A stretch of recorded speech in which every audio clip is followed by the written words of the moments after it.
es una hermana que la vida me dio, y que también es muy generosa. La amistad es un camino de dos vías. No es una carretera de vía única, es de dos vías, va y viene. Así es que la das y recibís, como dicen los boxeadores, ¿verdad? Pero eso hace la relación humana, eso la cimenta. Y de verdad que en esta vida tan conflictiva que a veces nos toca vivir, como los episodios que estábamos mencionando antes, contar con apoyos morales y solidarios ayuda mucho a seguir adelante en las tareas que emprendemos. Bueno, vean, yo les decía que a mí me habían pedido que habláramos de justicia penal internacional. En algún momento ustedes se habrán referido, habrán analizado cómo en la Segunda Guerra Mundial, en donde se cometieron atrocidades y genocidios terribles, espantosos, como el Holocausto,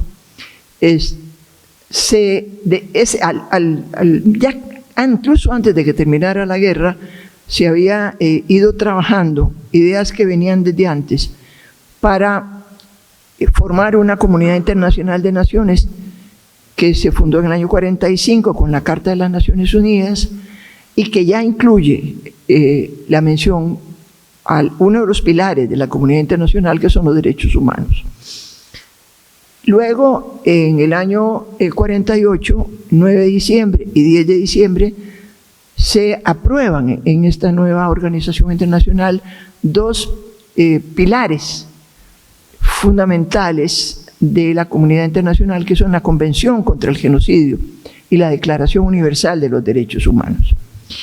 En esta Declaración Universal tuvo una acción muy protagónica Eleanor Roosevelt, la esposa del presidente Roosevelt, junto con juristas franceses como René Cassin, y elaboraron ideas que también habían venido elaborándose desde los años 40 en Europa, de la titularidad del ser humano de derechos fundamentales. La Declaración Universal del año 48 es la piedra fundamental para toda una estructura internacional de convenios, tratados, declaraciones, resoluciones de derechos humanos. Después de la declaración se aprueban los pactos, que son, ¿cómo es que decíamos antes? Interseccionales. Son interseccionales. Uno está dedicado, es que estoy aprendiendo palabras nuevas. ¿Vos conocés esa palabra? No. Bueno, pues yo tampoco, pero le estamos aprendiendo, ya la aprendimos. Estos pactos, uno es de derechos económicos, sociales y culturales, y el otro es de los derechos civiles y políticos.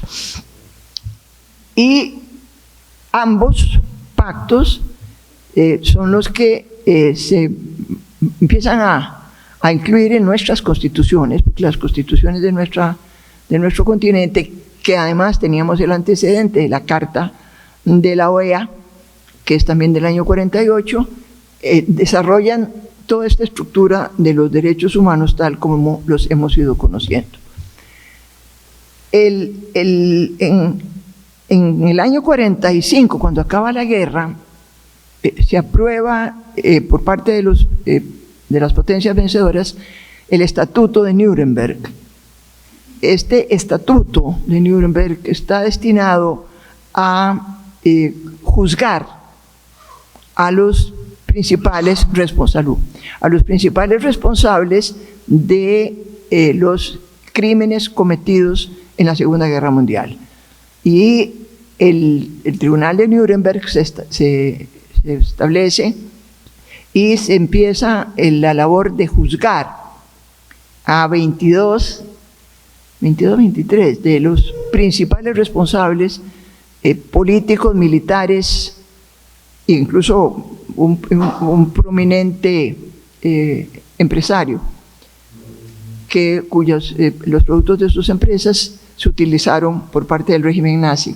Estos juicios de Nuremberg que se fundamentan en el estatuto de Nuremberg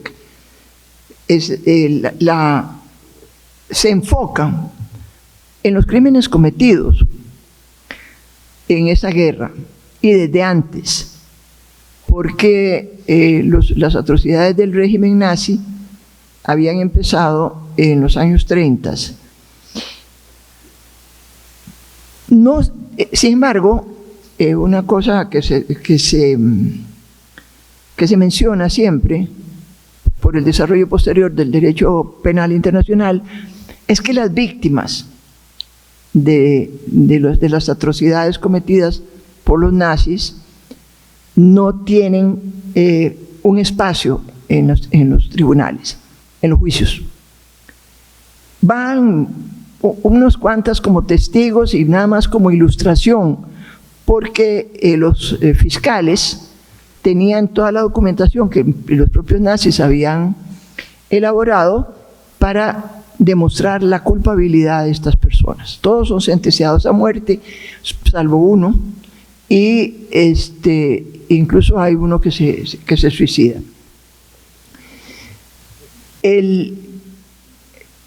Paralelamente a Nuremberg, con un estatuto similar, en Japón se juzga a los principales responsables militares de la guerra que se libró en el Pacífico. Simultáneamente, en esta mitad del siglo XX, simultáneamente al derecho internacional de los derechos humanos, se desarrolla también el derecho humanitario, el derecho internacional humanitario, que tiene en los 4 convenios de Ginebra del año 49 y en sus protocolos la piedra fundamental de un derecho dedicado en sus 3 primeras convenciones a las situaciones de conflictos armados, a los derechos de prisioneros de guerra, y en la 4ª convención y uno de los protocolos a los derechos de las poblaciones civiles, qué protecciones deben recibir los civiles durante los conflictos armados. Es muy interesante, y yo siempre lo mencioné como una crítica, que en ninguno de los convenios de Ginebra, ni siquiera en el 4º convenio, se habla de derechos humanos. No se menciona derechos humanos. Está dedicado el derecho humanitario a proteger las personas, pero no reconoce que existan derechos fundamentales. Esa persona es muy curioso, porque evidentemente es todo un régimen de protección, y en el fondo lo que están protegiendo es el derecho a la vida, el derecho a la integridad física, el derecho a no ser torturado, e incluso en uno de los convenios, en la 4ª convención, en el artículo 3 común, se menciona la violación sexual, pero sin ningún desarrollo posterior. Los derechos humanos, eso es el derecho humanitario y el derecho internacional de los derechos humanos y cómo se van desarrollando, y con el derecho internacional de los derechos humanos arranca, como ustedes saben, la centralidad de la persona. La persona se coloca en el centro del desarrollo del derecho internacional para proteger sus derechos fundamentales.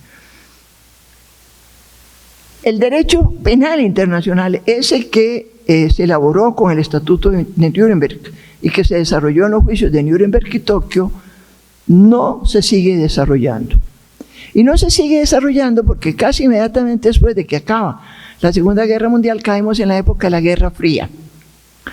Y las potencias vencedoras de la Segunda Guerra Mundial se separan en 2 bloques. Y en ninguno de los bloques hubo consenso para seguir desarrollando una justicia que estaba orientada a juzgar personalmente a responsables de crímenes de guerra, de crímenes de lesa humanidad o genocidio. No es sino hasta que casi termina el siglo XX, ya en la década de los 90, que hay dos sucesos, dos acontecimientos en la comunidad internacional que exigen un tratamiento diferente del derecho humanitario o el derecho internacional de los derechos humanos, que son la guerra en la antigua Yugoslavia y el genocidio en Ruanda.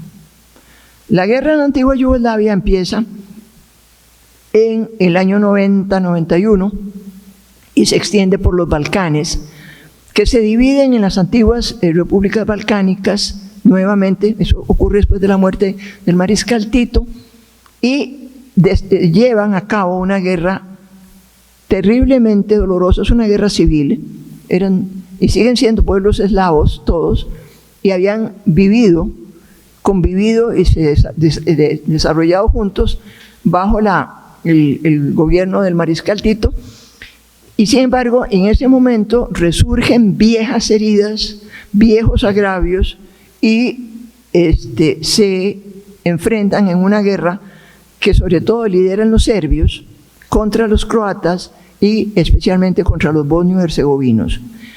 Cada uno de ellos, cada uno de estos grupos, con una diferente religión, que incluso se invoca como uno de los motivos de la guerra.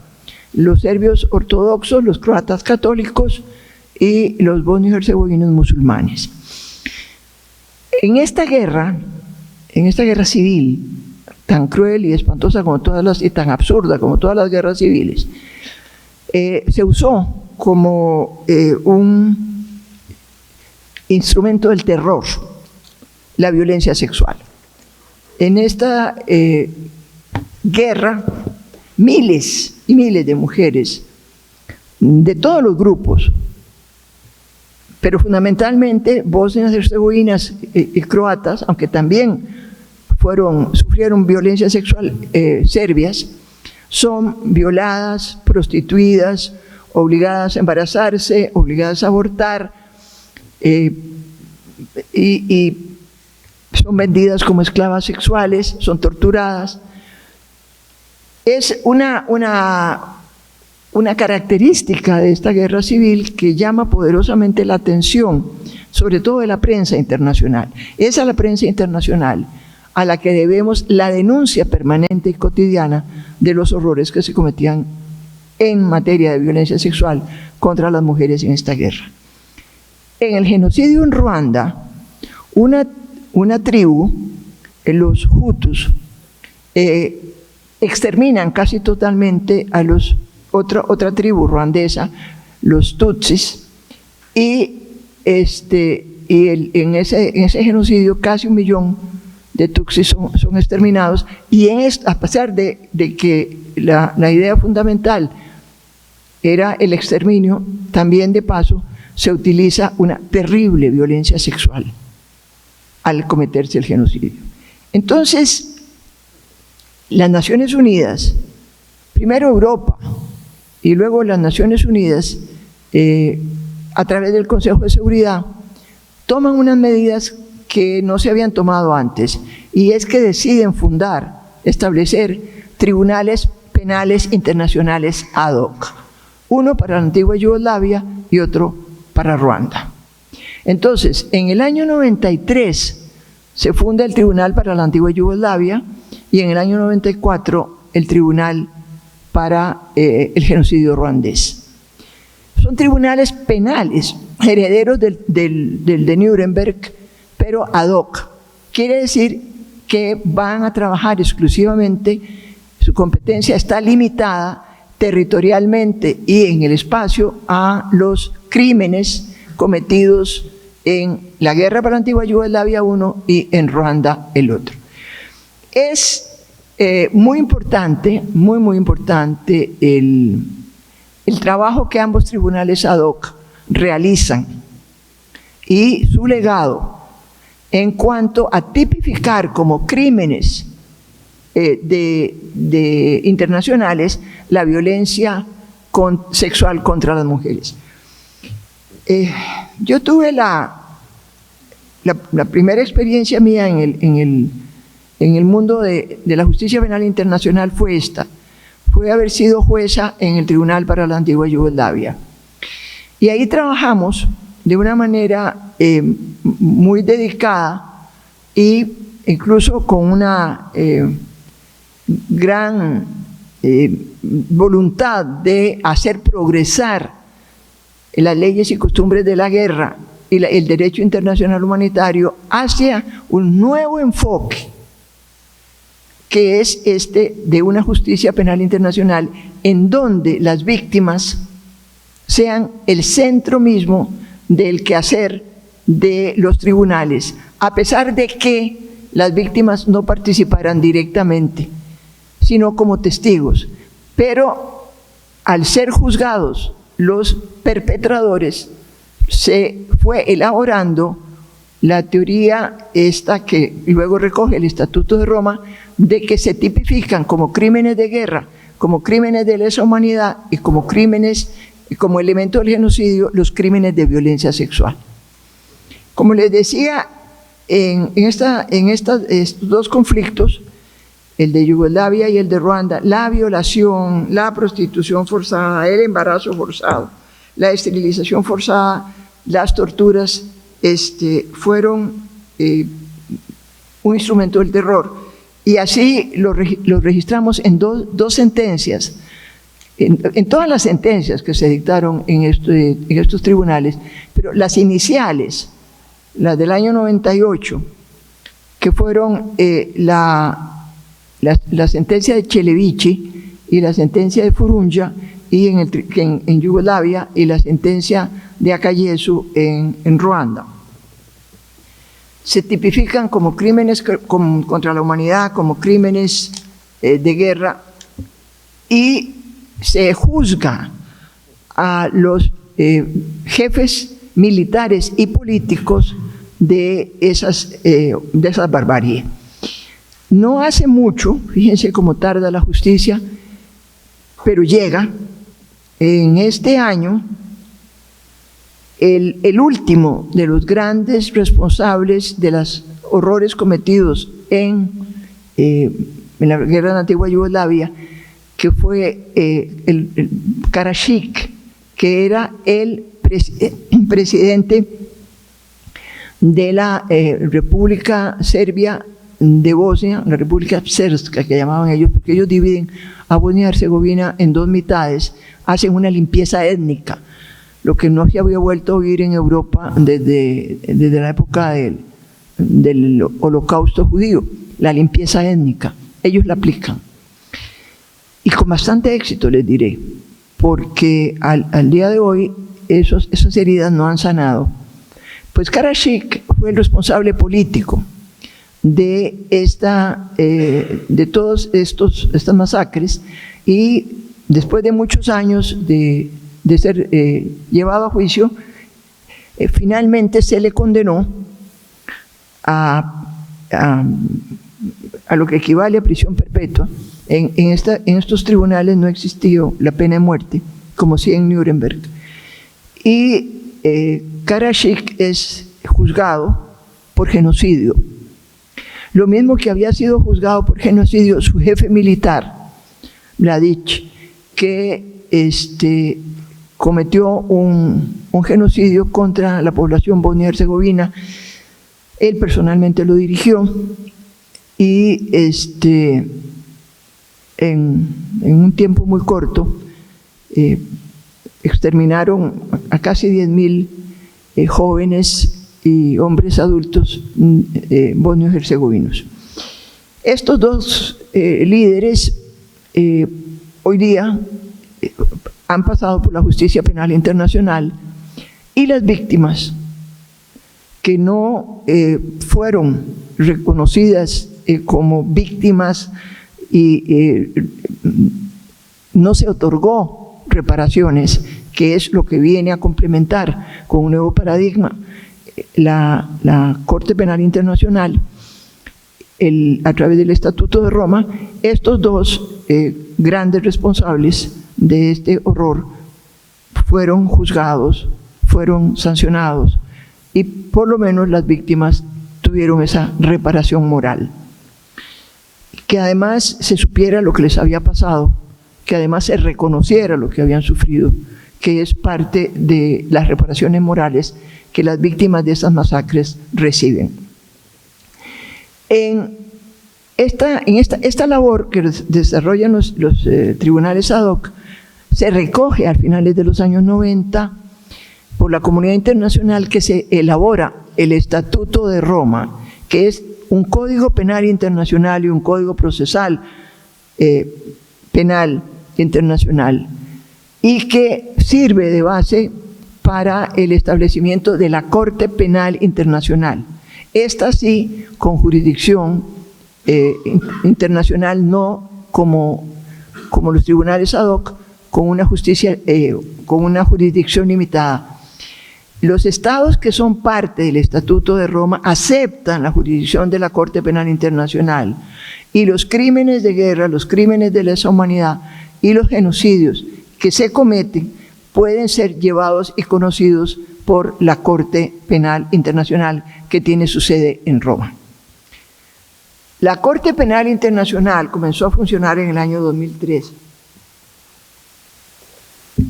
en medio de grandes esperanzas de las víctimas de estas masacres. Las víctimas, los derechos de las víctimas a participar, a ser no parte, pero sí hacer presencia procesal en los juicios en la Corte Penal Internacional, y lo que fue muy importante, su derecho a recibir reparaciones, junto con un mandato de perspectiva de género que emana de la jurisprudencia de los tribunales ad hoc en los crímenes de violencia sexual, constituye un nuevo paradigma de la justicia penal internacional. La justicia penal internacional, que surge del Estatuto de Roma, tiene como objetivo fundamental proteger a las personas. Es, de nuevo, el paradigma de los derechos humanos, es la persona el centro, pese a que en el Estatuto y en la Corte se busca, precisamente por eso, se busca que los responsables individuales, personales de los crímenes cometidos sean llevados ante la justicia penal internacional.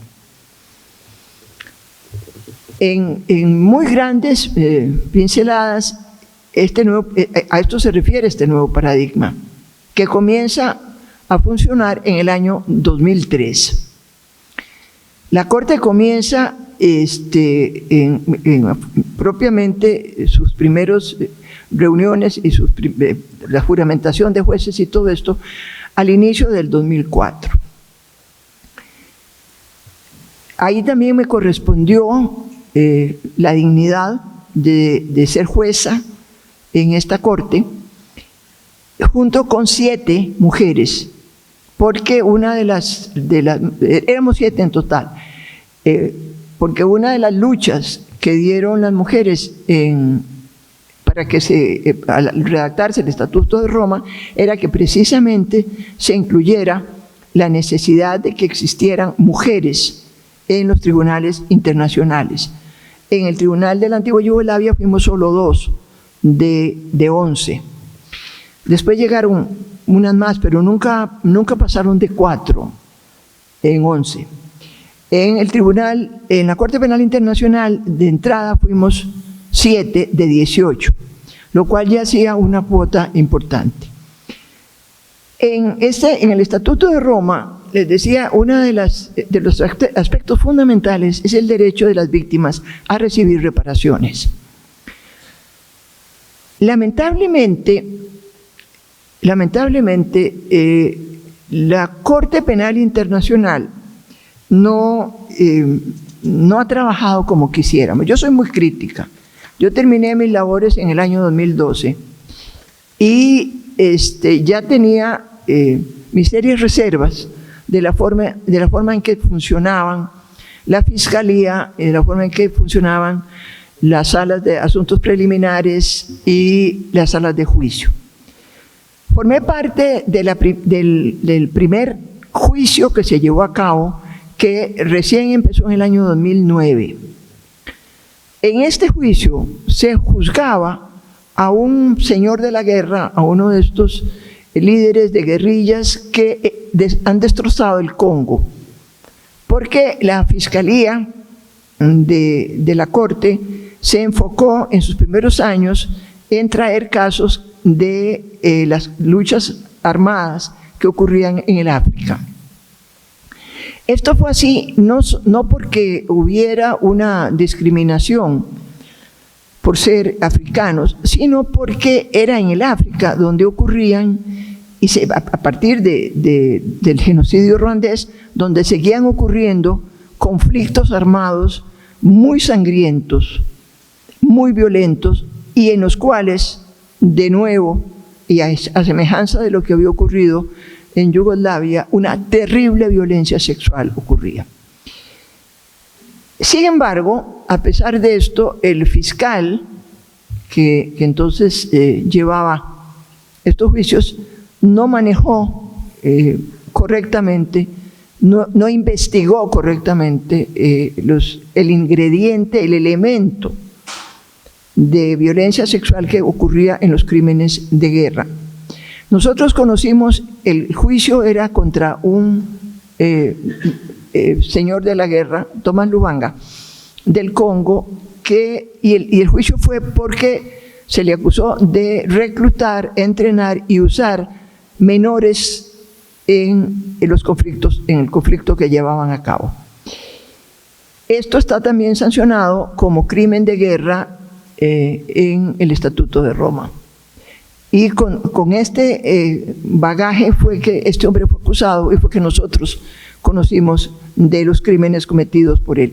Sin embargo, el fiscal dejó por fuera, y no hubo posibilidad de incluirlo después, los crímenes de violencia sexual que se cometían contra estos niños y estas niñas que eran reclutados, y de los cuales las criaturas hablaban muy abiertamente cuando llegaban a la corte a rendir sus testimonios. El fracaso mayor, en mi opinión, que ha ofrecido hasta ahora la Corte Penal Internacional es el que no ha sido capaz de reconocer como debe ser los derechos de las víctimas a recibir reparaciones. En los juicios que siguieron después de Lubanga, en el 2009, y además con cosas muy graves, como este de otros señores de la guerra en el Congo, Katanga y Guyulu, los acusaron de violencia sexual, pero los eximieron, los declararon inocentes. ¿Y por qué los declararon inocentes? Por un error, en mi opinión, muy grave de los jueces al juzgar este tipo de delitos, y es que si bien reconocieron los jueces en la sentencia que se habían cometido muy graves crímenes de violencia sexual, dijeron los jueces que no había sido posible que se acusara directamente a estos señores de haber cometido ellos los crímenes de violencia sexual. Eso en un conflicto armado nunca va a ser posible. Nada, nunca. Ni en el Congo, ni en Colombia, ni en México, ni en ningún caso. Es sumamente difícil que se culpabilice directamente a un jefe militar de haber cometido directamente las violaciones. Entonces, ahí hay un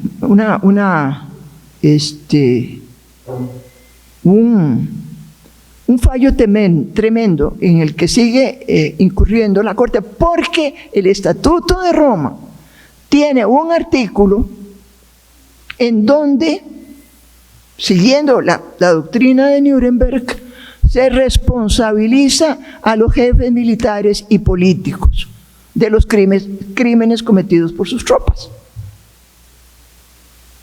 Pero esto, la Corte Penal no ha logrado entenderlo hasta ahora, y de esta manera, por ejemplo, hubo un caso, una sentencia lamentable, que fue la sentencia contra Jean-Pierre Bemba Gombo, en donde lo habían encontrado responsable de algunos crímenes de violencia sexual en primera instancia, pero la sala de apelaciones, que es la que ha hecho más daño a la justicia penal internacional, lo exoneró.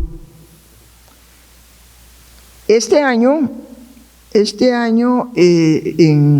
hay una sentencia que está en apelación, vamos a ver qué pasa, contra otro de estos líderes militares del Congo, Bosco Ntaganda. Este año se dictó sentencia y lo declararon culpable de cargos de violencia sexual, pero está en apelación. Yo me temo que cuando venga la sentencia de apelación lo van a exonerar también.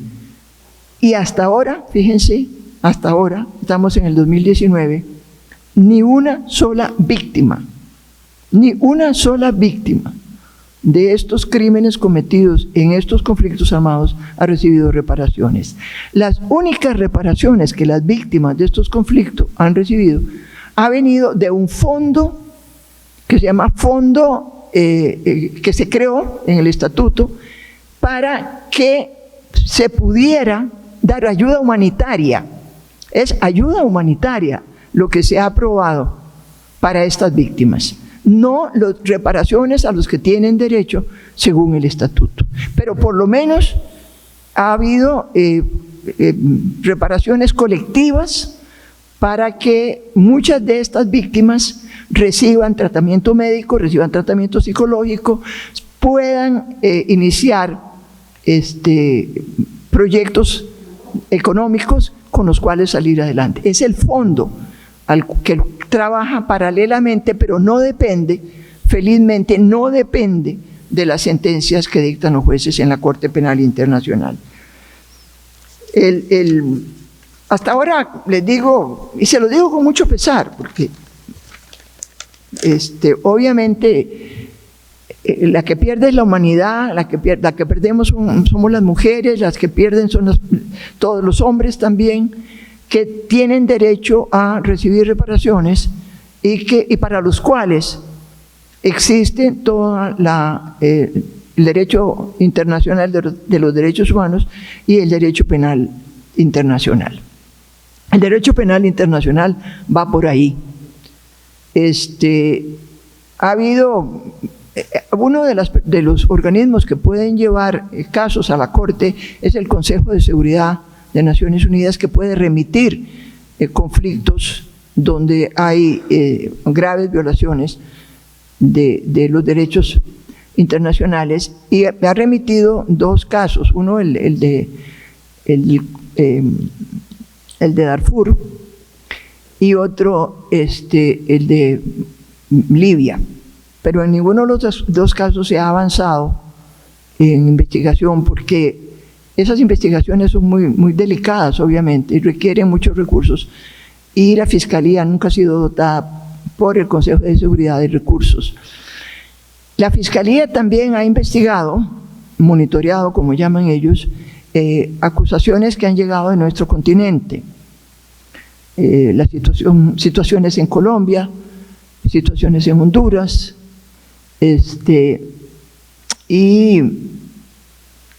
pero en ninguno de los casos se ha avanzado mucho, ni ninguna de esas investigaciones ha culminado con acusaciones ante los jueces. Vamos a ver qué pasa. Han tratado de llevar también la situación de Venezuela. Ha habido acusaciones que han llevado grupos por violaciones de crímenes de lesa humanidad, pero siguen ahí en estudio en la Fiscalía. Lo último que voy a mencionarles es el aporte, para mí esencial, de la Corte Interamericana de Derechos Humanos al régimen de promoción y protección de los derechos humanos en nuestro continente. Y ahí es donde creo que empezamos a ver que sí funciona la justicia internacional. que sí los estados son obligados a reconocer las violaciones que han cometido a sus obligaciones internacionales y que sí son obligados a repararle a las víctimas los agravios sufridos. La Corte Interamericana de Derechos Humanos es contenida en la Convención Americana del año 69. La Corte empieza y la Convención empieza a funcionar en el año 79. La Convención cumple ahora, como ustedes ya lo han visto, 50 años. Es todo un acontecimiento. Pero pasaron muchos años antes de que se recogieran las firmas que se necesitaban, las adhesiones que se necesitaban de los estados para ponerla en vigor. Se logró en el año 79 y entonces en el año 79 también comenzó a funcionar la Corte. Es una Corte que se crea para que las violaciones graves y sistemáticas de derechos humanos puedan llegar a ser objeto de estudio en la Corte, pero previamente han debido pasar por la comisión, que es creación de la Carta de la OEA, y en donde se examinan las denuncias que llegan contra los estados y en donde las víctimas ahora, después de que se hicieron modificaciones en los reglamentos, pueden llevar los cargos por las violaciones que han sufrido. Esta Corte ha realizado un trabajo espectacular en todo lo que tiene que ver, lo mismo que la Comisión. La Comisión ha realizado también un trabajo muy importante de muchos años para promover y proteger los derechos de las personas que son el centro de nuestro sistema y repararles las violaciones sufridas. La Corte inicia, su primera sentencia es de 1988 y es sobre un caso de una desaparición forzada. La Corte inicia su trabajo con las violaciones que en esos momentos ocurren en nuestro continente, en que, como ustedes recordarán, estábamos bajo el terror de regímenes totalitarios, violadores de derechos humanos, juntas militares, planes Cóndor, etcétera, etcétera, en donde las personas eran desaparecidas, torturadas, ejecutadas sumariamente, y esos son los casos que empiezan a llegar a la Corte. Y la Corte empiezan a llegar enviadas por la Comisión, y la Corte comienza a elaborar toda una doctrina de la responsabilidad internacional de los estados y de sus obligaciones con las víctimas a través del sistema de reparaciones. La Corte, y créanme que lo digo con pesar y con orgullo,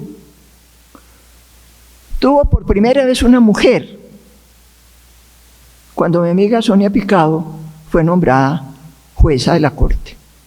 Y eso fue, ¿en qué año? En 1992. En 92. Quiere decir que la Corte tenía bastantes años, casi 20 años de estar funcionando, y ninguna mujer había llegado. Lo cual siempre nos permite recordar que las mujeres, si bien tenemos igual dignidad y derechos, nos cuesta más.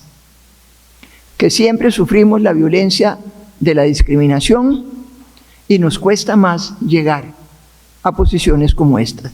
En este momento, de 7 jueces, yo soy la única mujer. Y en total hemos sido 5. Doña Sonia, doña Cecilia Medina, la única presidenta hasta ahora, porque a doña Sonia le hicieron una jugarreta indigna para que no fuera presidenta. Todos estos son resultados del patriarcado del que ustedes han oído hablar mucho. Y doña Cecilia Medina, doña Margaret Macaulay, excelente jueza, Radies, y había otra señora también, una señora de Dominicana, sí. En total somos 5. Es una vergüenza, ¿verdad? En tantos años de corte y en tantos años de Convención Americana y en tantos años de derechos humanos.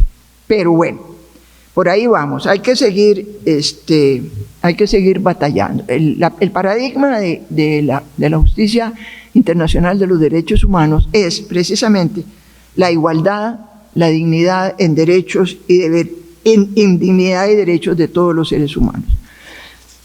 La Corte, como les decía, ha elaborado una jurisprudencia de muchos años y muy importante, porque esta jurisprudencia de la Corte ha ido haciéndose parte de nuestras legislaciones nacionales, a través del control de convencionalidad, a través de la incorporación de las líneas de la jurisprudencia en las legislaciones y en la jurisprudencia de nuestros tribunales nacionales. Los primeros años, como les decía, que comienza la primer sentencia del año 88, la de Velázquez Rodríguez, va elaborando los derechos de las violaciones individuales y colectivas a través de los crímenes de lesa humanidad, que son violaciones masivas y sistemáticas de los derechos humanos. Y en el año 2004 y en el año 2012, por ejemplo, hay sentencias muy importantes de masacres, la de Plan de Sánchez en el 2004, en donde 250 personas de la etnia maya sufren atrocidades sexuales y finalmente son masacradas, y la masacre del Mozote, donde más de 1.200 personas son masacradas también de una manera horrenda por un famoso batallón de élite llamado Atlacatl, que habían sido entrenados para hacer lo que hicieron. Esos casos, a través de esos casos, la Corte ha dictado sentencias muy importantes que obligan a los estados a reconocer la obligación de repararle a las víctimas los daños sufridos. Y además hay unas reparaciones que van más allá de lo individual para hacerse más de orden estructural, como es la obligación de la no repetición. Los estados son obligados a investigar y a sancionar los crímenes cometidos y a establecer las modificaciones que haya que establecer en sus legislaciones, incluida su Constitución, para que estos horrores no se repitan. La no repetición es una de los aportes estructurales más importantes de la Corte. La Corte, sin embargo, fíjense, así como tardaron tantos años en nombrar los estados una jueza, tardaron mucho en enterarse de que las mujeres sufrimos de manera diferente el impacto de los crímenes que se cometen en contra nuestra. No es sino ya entrado el siglo XXI, cuando en el año 2006, en una sentencia, en la sentencia del penal Castro contra Perú, que había sido enviada por la Comisión sin hacer mención de esto, y esta es la virtud que tuvo la Corte en este caso. La Corte, motu propio, empieza a examinar lo que había ocurrido con las mujeres. Era un penal donde había hombres, donde habría mujeres. ¿Qué había pasado con las privadas de libertad? ¿Qué les había pasado a ellas? ¿En qué forma las habían violentado sexualmente? Violencia que va desde la violación hasta el maltrato, la humillación, toda la forma de maltrato, exhibiciones desnudas delante de la tropa, etc. Y la Corte por primera vez emite en su sentencia un análisis muy importante basado en una convención que nuestro continente en el año 94 aprobó, que es la Convención de Belén do Pará, en donde se recoge la obligación de prevenir, erradicar y sancionar la violencia contra las mujeres. Luego, ahí se abre un camino que luego sigue la Corte.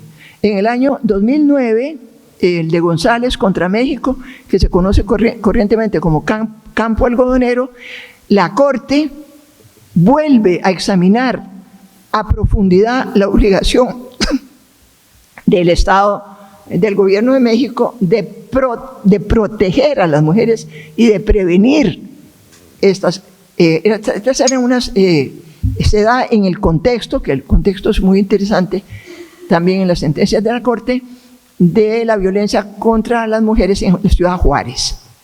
3 jóvenes desaparecen y, siguiendo lo que son los estereotipos de género más abominables, la policía no investiga, les dice a las familias que seguro se fueron con los novios, y cuando finalmente aparecen los cadáveres en un campo algodonero, con toda muestra de haber sido torturada sexualmente en una forma espantosa, recién ahí empiezan las investigaciones.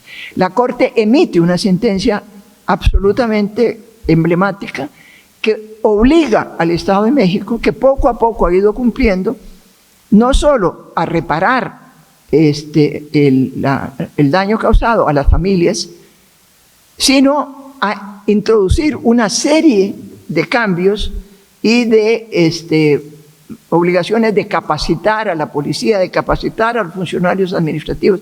Y una cosa muy interesante de esta sentencia es que los que resultan responsables de estos crímenes no son agentes del Estado, sino que son particulares. Y entonces aquí la obligación del Estado se amplía, de todos los estados, a que no solamente tienen la obligación de prevenir todo esto de parte de sus propios agentes, sino también de parte de la sociedad civil. La jurisprudencia de la Corte también se ha ampliado no solo a la violencia sexual, sino también a la discriminación por razón de orientación sexual, como en el caso de Atala Rifo contra Chile, en donde una jueza había sido privada de la custodia de sus hijas porque después de haberse divorciado de su marido había formado una pareja con otra señora. Le quitaron la custodia de sus hijas y la Corte le reconoce su derecho como ser humano a formar el tipo de familia que desee formar y que tiene que recibir el amparo de la ley nacional y de la ley internacional. Es una sentencia del 2012. En Costa Rica fuimos obligados por la Corte, y esta fue en una resolución de supervisión de cumplimiento de sentencia, que es un mecanismo muy importante que emplea la Corte, a que el Estado de Costa Rica restableciera los programas de fecundación in vitro. Y en esta sentencia de la supervisión, además se reconoce muy claramente los derechos sexuales y reproductivos de las mujeres. Nosotras somos dueñas de nuestros cuerpos y nosotras somos las únicas que tenemos autoridad para decidir qué hacemos con nuestros cuerpos. Lo mismo se repite en la sentencia de IB, que se usaron sus siglas, contra Bolivia, porque aquí una señora fue esterilizada, entró a un hospital para que le hicieran una cesárea, y entonces el médico decidió que ya que estaban en esas, mejor la esterilizaban. Y la esterilizaron. El daño que esa mujer sufrió en su vida, en su familia y en todo lo demás es terrible, y la Corte le reconoció de nuevo el derecho a que solo ella era la que podía decidir qué hacía con su cuerpo. Es muy, muy importante. Hay otras sentencias de estos años que recogen todo este legado que ha ido formando la Corte sobre los derechos sexuales y reproductivos contra la violencia sexual contra las mujeres, y las sentencias que son emitidas, analizadas y sobre todo en sus reparaciones, reconociendo las diferencias que hay entre hombres y mujeres, que no significa que los hombres no sufran, lo que significa es que nosotras tenemos un impacto diferente. Pero bueno, antes de que terminen de irse todos, porque ya se están yendo, nada más quiero mencionarles que el último paso adelante que ha dado la Corte a partir del 2016 es reconocer que los derechos económicos y sociales y culturales pueden ser exigibles directamente por las víctimas ante la Corte y que no necesitan ser llevados a la Corte y reconocidos por las sentencias de la Corte como parte de un derecho individual, por ejemplo, el derecho a la vida, el derecho a la integridad física, sino directamente. Tenemos derecho a que nuestra salud sea reconocido como un derecho. Tenemos derecho a que la educación sea reconocida como un derecho. Tenemos derecho a que nuestros derechos laborales sean reconocidos como derechos. Y de todo eso es lo que han venido ustedes hablando en este seminario tan importante que han llevado adelante. Los DESCAS no es pacífico, no es unánime, no podemos bajar la guardia, pero sí les puedo decir que yo que formo parte de la mayoría que en la Corte ha votado por esta judiciabilidad, que es casi tan difícil como, ¿cómo se llama eso? Eso. Se mantenga. ¿Por qué? Porque, fíjense,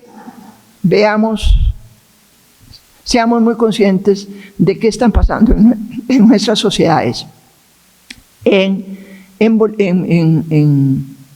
¿Cómo se llama? En Chile, en Ecuador, los reclamos de las gentes tienen que ver, y lo mismo en otros países, lo mismo en nuestros países, los demás, tienen que ver con sus derechos económicos, sociales y culturales. Y esos derechos tienen que ser amparados, tienen que ser protegidos, tienen que ser reparados cuando son violados. Bueno, muchísimas gracias. Oye, muchas gracias, doña Sonia. Muchas gracias por su paciencia de haberme escuchado. Muchas gracias.